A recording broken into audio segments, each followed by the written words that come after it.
الحمد لله رب العالمين والصلاة والسلام على سيدنا وسيد الأنبياء والمرسلين وعلى آله وأصحابه أجمعين أما بعد فأعوذ بالله من الشيطان الرجيم بسم الله الرحمن الرحيم حاميم والكتاب المبين إنا أنزلناه في ليلة مباركة إنا كنا منذرين فيها يفرق كل أمر حكيم صدق اللہ العظیم. سب مل کر محبت کے ساتھ بآواز بلند پڑھیں الصلاۃ والسلام علیک یا رسول اللہ.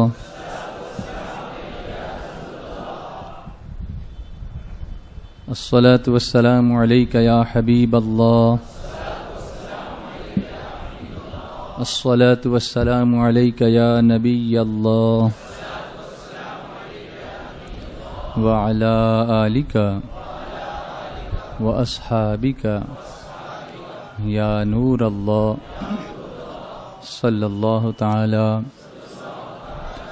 علیک وسلم.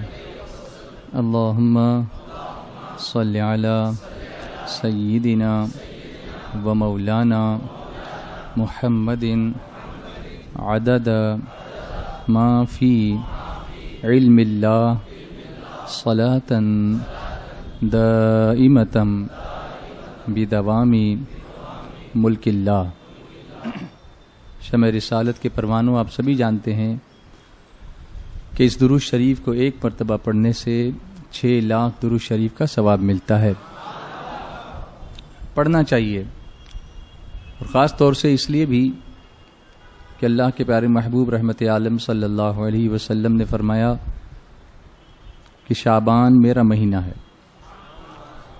آج ماہ شعبان المعظم کی 12ویں شب ہے، تو 12ویں کی نسبت بھی آج آ گئی. اور سرکار صلی اللہ علیہ وسلم نے جو فرمایا رجب شہر اللہ، رجب اللہ کا مہینہ ہے، شعبان میرا مہینہ ہے، اور رمضان میری امت کا مہینہ ہے. سرکار غوث اعظم سیدنا شیخ عبد القادر جیلانی رضی اللہ تعالیٰ عنہ فرماتے ہیں کہ شعبان رسول کریم صلی اللہ علیہ وسلم پر کثرت سے درود و سلام بھیجنے کا مہینہ ہے. اس کی ایک وجہ یہ کہ اس مہینے کو میرے آقا سے نسبت ہوئی، میرے آقا نے فرمایا شعبان میرا مہینہ. اور دوسری ایک وجہ علماء کرام بیان فرماتے ہیں وہ یہ ہے کہ جو آیت درود ہے ہم جو پڑھتے ہیں ان اللہ و ملائکتہ یصلون علی النبی، یہ پوری آیت یہ اسی مہینے میں نازل ہوئی، شعبان المعظم کے مہینے میں. تو اس لیے اس مہینے کو خاص نسبت درود و سلام سے ہوئی، اور ہمیں کثرت سے حضور علیہ الصلاۃ والتسلیم پر اس مہینے میں درود و سلام بھیجنا چاہیے. اللہ تعالی ہمیں اس کی توفیق عطا فرمائے. ایک مرتبہ بآواز بلند درود شریف پڑھ لیجئے. صلی اللہ علی النبی الامی وآلہ صلی اللہ علیہ وسلم. صلاۃ و سلام علیک یا رسول اللہ، صلاۃ و سلام علیک یا حبیب اللہ. شعبان المعظم کا مہینہ جب آتا ہے تو تیاریاں زور و شور پر ہونے لگتی ہیں، اور یہ تیاریاں صرف اس لیے نہیں ہوتی کہ ہم شب برات کی تیاری کر رہے ہیں، بلکہ صحابہ کرام تو ماہ رمضان کی تیاریاں بھی اسی مہینے سے شروع فرما دیا کرتے تھے. چنانچہ کسی کا حساب کتاب کرنا ہوتا تو اسی مہینے میں کر لیتے، کسی کا قرضہ ادا کرنا ہوتا تو اسی ماہ شعبان میں کر دیتے، کسی قیدی کو اگر چھوڑنا ہوتا تو حاکم جو ہوتے تھے وہ فیصلے اسی مہینے میں کر لیتے کہ ماہ رمضان میں کوئی ڈسٹربنس نہیں چاہیے. ہم لوگ سوچتے ہیں کہ ماہ رمضان میں کر لیں گے، تو صحابہ کرام کا معمول یہ رہا کہ ماہ رمضان میں وہ کسی قسم کا اور کوئی ڈسٹربنس نہیں چاہتے تھے، بلکہ وہ چاہتے تھے کہ سارے معاملات کو ماہ شعبان میں، یہاں تک کہ زکوٰۃ بھی نکال لیتے تھے، زکوٰتیں بھی اپنے اموال کی اسی مہینے میں نکال لیتے اور اس کی تقسیم بھی شروع کرتے، تاکہ ماہ رمضان میں صرف اپنے اللہ کی طرف لو لگائیں. کس طریقے سے وہ لوگ تیاریاں کرتے تھے کہ ہم لوگ سب پینڈنگ رکھتے کہ رمضان شریف آئے گا تب کریں گے، حساب بھی بعد میں کر لیں گے. تو کوشش کرنی چاہیے کہ صحابہ کرام کے نقش قدم پر ہم چلنے کی کوشش کریں. ہمارے بزرگان دین بھی ایسا کرتے تھے، ان کے نقشہ قدم پر چلنے کی کوشش کریں. لیکن آج پہلے شب برات کے تعلق سے ہم کچھ باتیں سمجھ لیں جو کہ ہر سال سمجھانی پڑتی ہیں. ہر سال بیانات ہوتے ہیں، پھر لوگ بھول جاتے ہیں، پھر کچھ لوگ کنفیوز کرنے والے پھر میسیجز کا واٹس ایپ پر سلسلہ شروع کر دیتے ہیں. یہ لوگ ہمیشہ رات بھر جو ہے یا پورے سال بھر ہائبرنیشن میں ہوتے ہیں. ہائبرنیشن آپ سمجھتے ہیں؟ فراکس کو آپ نے دیکھا ہوگا، وہ بارش جیسے ہی پڑتی ہے وہ باہر نکل آتے ہیں، سال بھر نظر نہیں آئیں گی آپ کو کہیں. فراک سمجھتے ہیں نا؟ انگلش میں بول رہا ہوں تاکہ برا نہ لگے، اردو میں بولیں گے تو برا لگے گا، اس لیے میں انگلش میں بول رہا ہوں کہ فراگز میں کہہ رہا ہوں اور کچھ نہیں کہہ رہا ہوں. You understand? جیسے اگر آپ کسی کو جو ہے وہ بھٹیارا بول دو تو برا لگے گا کہ مجھے بھٹیارا بولتا ہے، کھانا پکاتا ہوں اس لیے. لیکن مسٹر کک بولو تو اچھا لگے گا کہ he is a cook, he is a chef. Chef بولو تو اچھا لگے گا، لیکن بھٹیارا بولو تو برا لگتا ہے.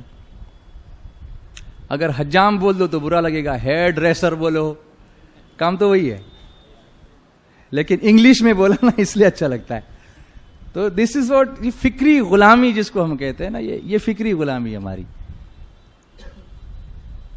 تو اس لیے میں کہہ رہا ہوں کہ فراکس جو ہوتے ہیں نا، they come in the rainy season, they're not to be seen the whole year, you won't find them. They go into the hibernation, they go into deep sleep, and when it rains they come out, وہ نکلتے ہیں. اسی طرح سے میلاد شریف کا مہینہ آئے گا، ایس ایم ایس شروع، واٹس ایپ شروع، میسیجز شروع. شب برات آئے گی، یہ کہاں سے ثابت ہے، وہ کہاں سے ثابت ہے، شروع. سال بھر کیا کر رہے تھے؟ ہمارے پاس آتے، ہمارے علماء سے ملاقات کرتے، ان سے مسائل جانتے، تو سال بھر میں تمہارا بھی ذرا کہیں نہ کہیں کلین ہو جاتا نا. لیکن تمہیں کلین نہیں کرنا ہے، ڈرٹ کرنا ہے پوری. You don't want to clean, you want to make more and more کچرا، rubbish, to confuse people. Your job is to confuse people. تم کسی کا ڈاؤٹ کلیئر نہیں کرتے ہو، زیادہ کنفیوز کرتے ہو. اور ہمارے لوگ بھی، اس نے یہ بھیجا، اس نے، چھوڑو ان کو، کیا ضرورت ہے، بھیجا تو بھیج دیا، تم کو کیا تکلیف ہے. تمہارے اپنے علماء جو 1400 برس سے تمہیں سمجھا رہے ہیں وہ تمہارے لیے کافی ہیں. یہ آج کل کے لڑکوں کی باتوں سے تمہیں متنفر ہونے کی، دین سے متنفر ہونے کی ضرورت نہیں ہے. Why you want to pay attention to them? You don't have to pay attention to anybody. قرآن نے کہا ہے فَاسْأَلُوا أَهْلَ الذِّكْرِ إِن كُنتُمْ لَا تَعْلَمُونَ. علم والوں سے پوچھو اگر تمہیں معلوم نہ ہو. واٹس ایپ والوں سے پوچھو ایسا کہاں کہا ہے، گوگل سے پوچھو ایسا کہاں کہا ہے. اہل علم سے پوچھو. علماء انبیاء کے وارث ہیں، علماء جو ہیں وہ انبیاء کے وارث ہیں، ان سے سوالات کرنے چاہیے. اہل علم سے پوچھنا چاہیے. جو خود ہی جاہل ہے وہ فتویٰ کیا دے گا، بلکہ فتویٰ دے کر خود بھی گمراہ ہوگا، دوسروں کو بھی گمراہ کرے گا. اور حدیث پاک میں میرے آقا علیہ الصلوۃ والتسلیم نے ایسے لوگوں کی باتیں بتائی بھی ہیں. So now you will find your inboxes loaded and loaded with these kinds of messages, and you will be having a go at them and you will say, oh what is this man, this have to clear. پھر وہ سارے message میرے in box میں آتے ہیں، مجھے آتے ہیں کہ اس کا جواب دو. میں کیوں جواب دوں تم کو؟ Why should I؟ میں کیوں جواب دوں تم کو؟ جواب ہمارے علماء نے برسوں پہلے دیا، اس کو پڑھو. کیوں پڑھتے نہیں آپ کو پڑھنا چاہیے، یا پڑھے لکھوں سے ملنا چاہیے. اب اجتماع میں آنا نہیں، لوگوں سے ملنا نہیں، سب چیز جو ہے وہ فنگر ٹپس پہ چاہیے لوگوں کو. محنت نہیں کرنا چاہتے، کوئی بات نہیں، پھر بھی ہم آپ کی خدمت میں حاضر ہیں. We are at your service, don't worry. انشاءاللہ ہم آپ کی بات سمجھیں گے، سمجھائیں گے. سب سے پہلے یہ لوگ یہ کہتے ہیں کہ یہ جو رات کو آپ جاتے ہو، رات بھر عبادت کرتے ہو، تو یہ کہیں سے ثابت نہیں. ان کی یہ بات غلط ہے، ثابت نہیں. میں آپ کو قرآن پاک کی ایک آیت سناتا ہوں. حدیث پاک کو آپ شاید کچھ نہ کچھ، جیسا ابھی مولانا انظار نجمی صاحب سمجھا رہے تھے آپ کو کہ حدیث کی قسمیں کیسی ہوتی ہیں، اور اس میں حدیث صحیح ہے کہ حسن ہے کہ حسن غریب ہے کہ ضعیف ہے، کہ اس کی اسناد کیسی ہیں، کیا ہیں، سب آپ نے سنا. اور آپ مسلسل یہ علم حاصل کر رہے ہیں. You are doing this, learning this since so many weeks. تو میں قرآن پاک کی آیت سناتا ہوں. اس کو تو آپ نہ ضعیف کہہ سکتے ہیں، نہ موضوع کہہ سکتے ہیں، نہ کچھ نہیں کہہ سکتے. قرآن تو قرآن ہے نا. تو سورہ دخان کی پہلی آیت دیکھیے. اعوذ باللہ من الشیطان الرجیم بسم اللہ الرحمن الرحیم. حامیم والکتاب المبین انا انزلناہ فی لیلۃ مبارکۃ انا کنا منذرین فیہا یفرق کل امر حکیم.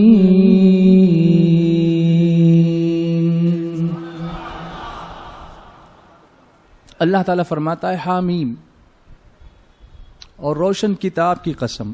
اللہ قسم یاد فرما رہا ہے اور قسم یاد فرما کے اللہ فرماتا ہے بے شک ہم نے اسے برکت والی رات میں اتارا. بات قرآن کریم کی ہو رہی ہے. قرآن کو اللہ فرماتا ہے ہم نے کب اتارا؟ برکت والی رات میں اتارا. انا کننا منذرین، بے شک ہم ڈرانے والے ہیں. اپنی آیتیں دکھا کر، اپنی آیتیں سنا کر، اپنے قہر و غضب کی باتیں بتا کر، اور جو اگلے لوگوں کے انجام ہوئے اس انجام کو دیکھ کر تم کو ڈرنا ہے. حضور رحمت عالم صلی اللہ علیہ وسلم کو بھی اللہ نے بشیر بنایا اور نذیر بنایا. بشیر یعنی خوشخبری دینے والا، نذیر یعنی ڈر سنانے والا. حضور خوشخبری بھی دیتے ہیں، بشارت بھی دیتے ہیں، حضور ڈر بھی سناتے ہیں. اللہ سے ڈرو. قرآن کریم میں کئی جگہوں پر اتقوا اللہ کی باتیں آئی ہیں نا، اتقوا اللہ، اللہ سے ڈرو، اللہ سے ڈرو. اللہ فرماتا ہے ہم ڈرانے والے بھی ہیں، ڈر سنانے والے ہیں، ڈرانے والے. فیہا یفرق کل امر حکیم، اس رات میں تمام حکمت والی چیزوں کی تقسیم ہوتی ہے، اس کا نفاذ ہوتا ہے، اس کی تقسیم ہوتی ہے. اب یہاں ایک بات عرض کرتا ہوں. یہاں تفسیر اگر آپ دیکھیں گے تو لکھا ہوگا کہ اس لیلت مبارکہ سے مراد یا تو شب قدر ہے یا شب برات.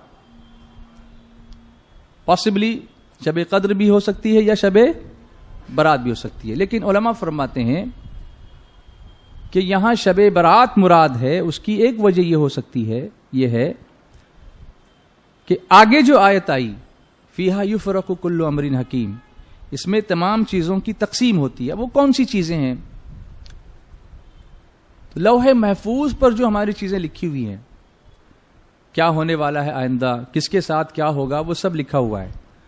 وہ سال بھر کا جو نام اعمال ہوتا ہے نا، جو لاسٹ ایئر کا اکاؤنٹ ہے، وہ کلوز ہو جاتا ہے اور اللہ کی بارگاہ میں پیش ہوتا ہے، اور آئندہ سال کے سارے واقعات لکھ کر کے فرشتوں کو دے دیے جاتے ہیں کہ کون پیدا ہوگا، کون مرے گا، کہاں مرے گا، کس وقت مرے گا. اس کے علاوہ کون حج کرے گا، کس کی شادی ہوگی، کون مکان تعمیر کرے گا، واٹ ایور جو بھی چیزیں ہوتی ہیں وہ سب لکھ کر کے کس کو دیا جاتا ہے؟ فرشتوں کے ہاتھ میں دیا جاتا ہے. اور فرشتے اس کے مطابق سال بھر جو ہے وہ کام کرتے ہیں، کیونکہ وہ اللہ کے حکم پر کام کرتے ہیں، کسی اور کے حکم پر چلتے تو نہیں ہے نا، سب اللہ کی مرضی سے کرتے ہیں.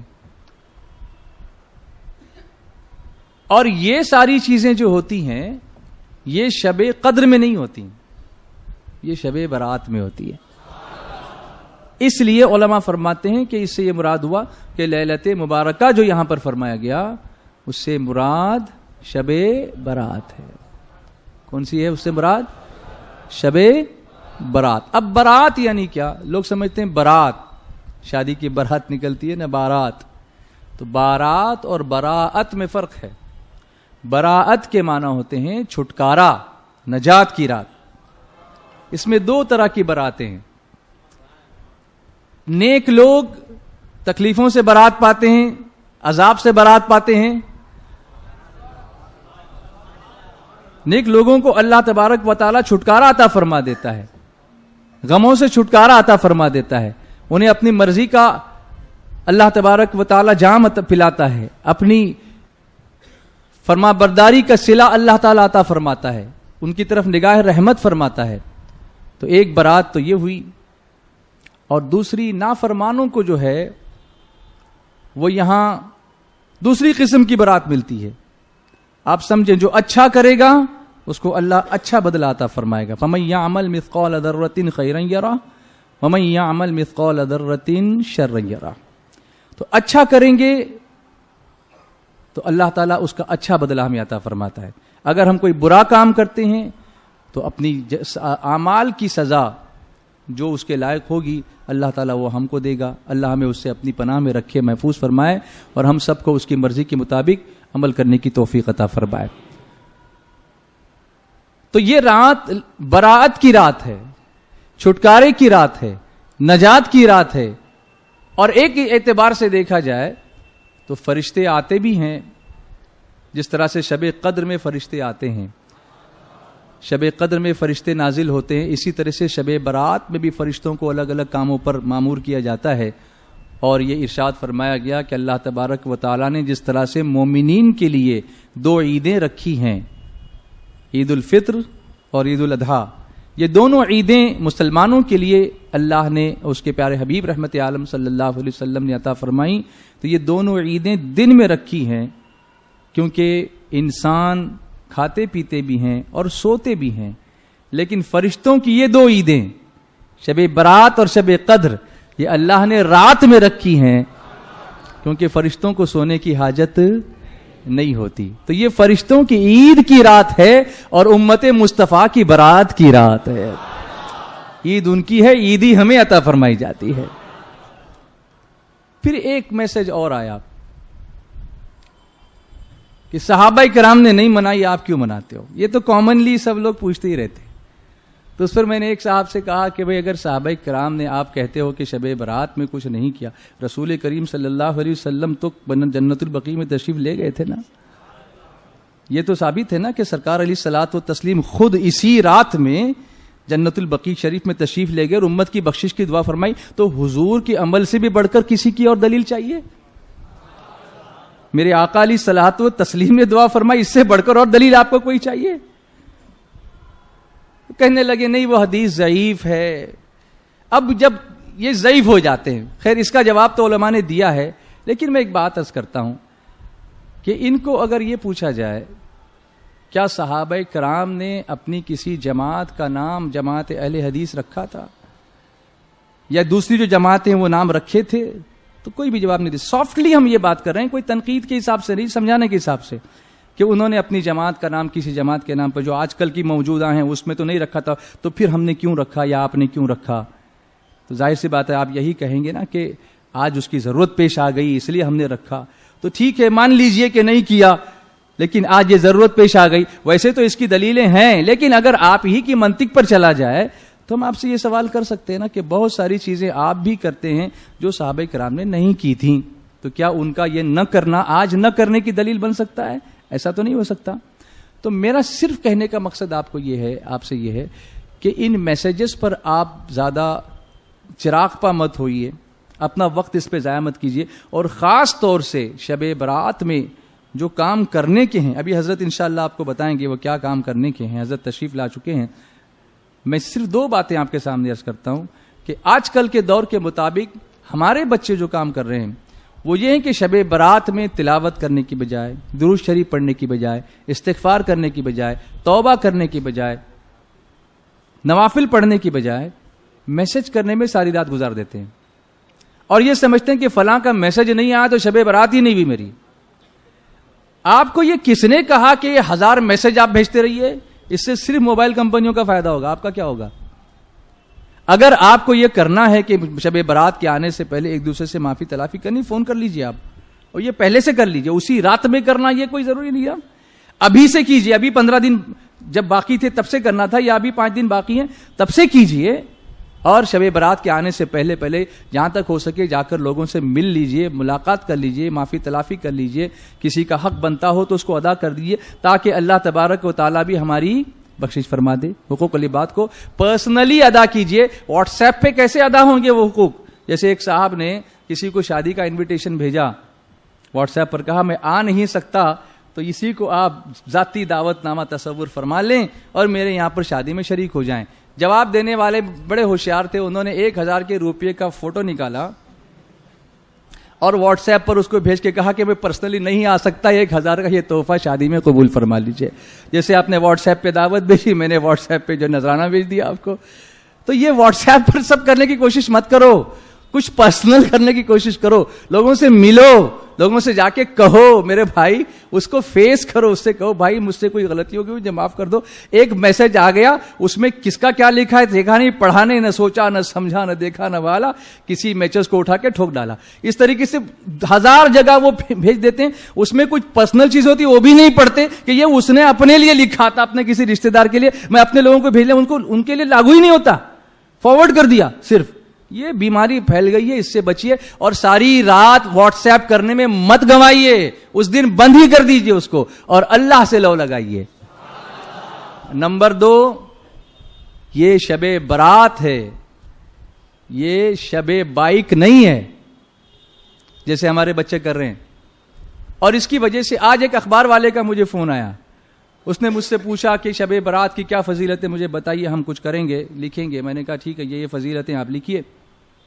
اس نے پھر ایک سوال مجھ سے کیا کہ ہم لوگ بہت سارے غیر مسلمین سے ملتے ہیں، پولیس ڈپارٹمنٹ والوں سے ملتے ہیں، اخبار کے جرنلسٹ ہیں، آپ اپنے نوجوانوں کو سمجھاتے نہیں ہیں کہ یہ رات بھر جو بائک کرتے ہیں، بائکنگ کرتے ہیں، ایکسیڈنٹس کرتے ہیں، ایک سائیکل 3 سوار، یہ ساری چیزیں کرتے ہیں، ریسنگ کرتے ہیں، جان خطرے میں ڈالتے ہیں، یہ رات اس کی نہیں ہے، آپ بتاتے نہیں ہیں. ہم نے کہا ہم بتاتے ہیں، آپ رپورٹنگ کیجئے اس کی کہ ہم بتاتے ہیں. آپ ہمارے اجتماع میں آئیے، سنی دعوت اسلامی کے مرکزی اجتماع میں آئیے، ہم یہ ساری باتیں نہ صرف اجتماع میں مرکز پر بتاتے ہیں بلکہ باہر جہاں جہاں ہمارے اجتماعات ہوتے ہیں وہاں بھی ہم سب یہ بتاتے ہیں. اس نے کہا لیکن یہ باتیں ان لوگوں تک نہیں پہنچتی. یہ غیر مسلم یہ دیکھ کر یہ کہتے ہیں کہ کیا یہ اسلام کا طریقہ ہے کہ پوری بمبئی کو سر پہ اٹھا رکھا ہے اور ایڈمنسٹریشن پریشان ہو جاتا ہے کہ ہم ان کو کنٹرول کیسے کریں. اگر کچھ کہتے ہیں تو مذہبی بھاوناؤں کو ٹھیس پہنچے گی کسی کے، یہ بھی ان کو دیکھنا پڑتا ہے. تو کیوں ہم ایسے موقع فراہم کریں ان کو؟ رات تمہاری بخشش کی ہے، رات خودکشی کرنے کی نہیں ہے. بائک کا ایکسیڈنٹ کر کے تم اپنا بھی سر پھوڑتے ہو اور کسی دوسرے کا بھی بھیجا باہر نکلتا ہے. کسی کی ماں روتی ہے، تمہیں پتا ہے اس کی کچھ خبر ہے، تم کو کچھ احساس ہے اس کا؟ تمہارے ماں باپ تمہاری بخشش کی دعائیں کرنے اور تم جا کر کے ان کو پریشانی میں ڈالتے ہو. وہ رات ان کی دعاؤں میں گزرنے کی بجائے پھر ہاسپٹل میں گزرتی ہے. یہ سب مت کرو.